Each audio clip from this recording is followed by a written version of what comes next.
ऐसा है कि हार और जीत एक सिक्के के दो पहलू होते हैं और जनता जिसके साथ ज़्यादा होती है वो जीतती है। और निश्चित रूप से बायतू और बाड़मेर जिले के अंदर जो हार और जीत के कारण रहे हैं, बहुत कम अंतर से भारतीय जनता पार्टी के प्रत्याशी हारे हैं। तो इसका यही है कि कुछ समीकरण इस तरह से गड़बड़ा गए लास्ट उस मोमेंट में जाके। और बाकी मैं ये कह सकता हूँ कि विकास के नाम पर अगर जनता वोट देती तो ये हार जो हुई है ये न तो प्रत्याशी की हुई है न भारतीय जनता पार्टी की हार हुई है, ये हार हुई है विकास की।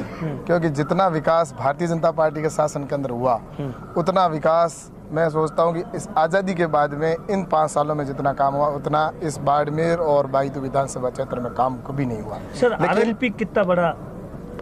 ऐसा है कि क्षेत्रीय पार्टी है जो निश्चित रूप से उनके जहाँ वोट होते हैं वहाँ पर उन्होंने प्रयास किए, उन्होंने अपने प्रयास किए, हमने हमारे प्रयास किए। क्या ये भारतीय जनता पार्टी को आभास था कि इतना बड़ा जो वोट प्रतिशत है वो आरएलपी लेके चली जाएगी? क्या ये गलती रही कि आकलन कर नहीं पाए? ऐसा तो निश्चित रूप से मान सकते हैं कि इतना अनुमान नहीं था, लेकिन कई बार लेटेस्ट और उस समय के समीकरण होते हैं जिसमें माहौल और वो होता है तो उसकी वजह से कुछ हुआ है। लेकिन आने वाले समय के अंदर लोकसभा के अंदर हम राजस्थान के अंदर 25 की 25 सीटें भारतीय जनता पार्टी की आएगी और बाड़मेर से भी लोकसभा के अंदर हमारे प्रत्याशी यहाँ से जीत के जाएंगे। और इसलिए यहाँ अभी आज हमारी जो बैठक हुई उस बैठक के अंदर यही चर्चा हुई कि हमें हमारे देश के प्रधानमंत्री नरेंद्र मोदी जी ने जो इस देश के लिए किया है, इस राष्ट्र के लिए जो किया है, ऐसे प्रधानमंत्री नरेंद्र मोदी जी के लिए हम सबको लगना है।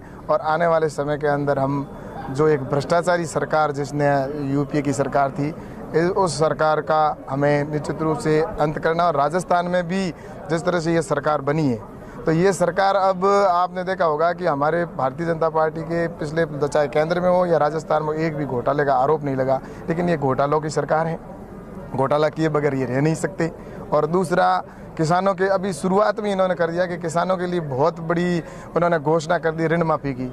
मैं तो ये कहता हूँ कि ऋण माफ़ी के अंदर ऐसे किसान कौन से रह गए जब हमारी भारतीय जनता पार्टी की सरकार के अंदर किसानों के 50,000 तक का ऋण माफ़ किया था, उसमें 80% लोग तो ऐसे थे जिनका माफ़ पूर्ण रूप से माफ़ हो चुका है। क्योंकि कईयों के 10,000 लिए थे तो किसी ने 30,000 लिए थे, किसी के 40,000 लिए थे, तो उनके लगभग सबके माफ़ हो चुके हैं।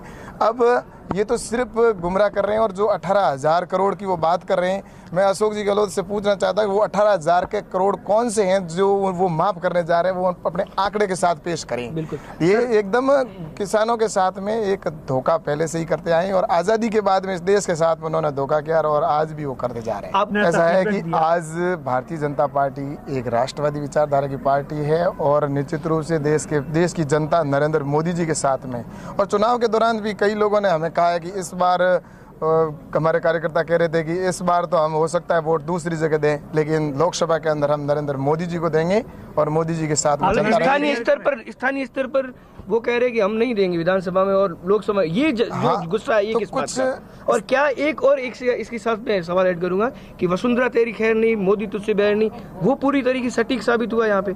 ऐसा मैंने तो नहीं सुना कभी, मेरे तो ध्यान में चर्चाओं में जगह चर्चा में हो सकता है पर मेरे ध्यान में ऐसा कोई नारा आया नहीं। सोशल साइट में लाखों फॉलोवर आप देखते रहते। फॉलोवर तो हूँ लेकिन मैंने ऐसा कोई नारा देखा नहीं। आपके समर्थक और ये सोशल मीडिया पे कैंपेन चला रहे हैं कि आप लोकसभा चुनाव में लड़ने की तैयारी कर रहे हैं, क्या आप इसके लिए तैयार हैं? कैलाश चौधरी खुद को तैयार पाते हैं? ऐसा है कि भारतीय जनता पार्टी का मैं एक कार्यकर्ता हूँ और मेरी पार्टी जो मुझे आदेश देगी वो मैं काम करूँगा और मेरी पार्टी का मैं एक सिपाही हूँ और सिपाही बन के काम करता हूँ। आप तैयार? आज मैं विधायक था, उस समय भी वही काम करता था, जनता के बीच में रहकर और जनता की सेवा की। और आज नहीं हूँ तो भी मैं आज इस बायतू की जनता और बाड़मेर और राजस्थान अगर आपको क्योंकि लोकसभा में सर मैं सीधा सवाल और सीधा जवाब ये चाह रहा हूँ कि लोकसभा में प्रतिनिधित्व के लिए बाड़मेर जैसलमेर से भारतीय जनता पार्टी कैलाश चौधरी को अगर सेलेक्ट करती है तो क्या कैलाश चौधरी इसके लिए तैयार है? मैं ये कह रहा हूँ कि मैं किसान मोर्चे का मेरे पास में प्रदेश अध्यक्ष का दायित्व है, वैसे भी बहुत बड़ी जिम्मेवारी है, मैं उसको निर्वहन कर रहा हूँ। और उसके अंदर मेरे को पार्टी जो भी आदेश देगी, पार्टी कहेगी चुनाव लड़ना है तो लड़ेंगे, पार्टी कहेगी नहीं तो मैं काम करना है तो काम करेंगे, हम तो पार्टी के सिपाही।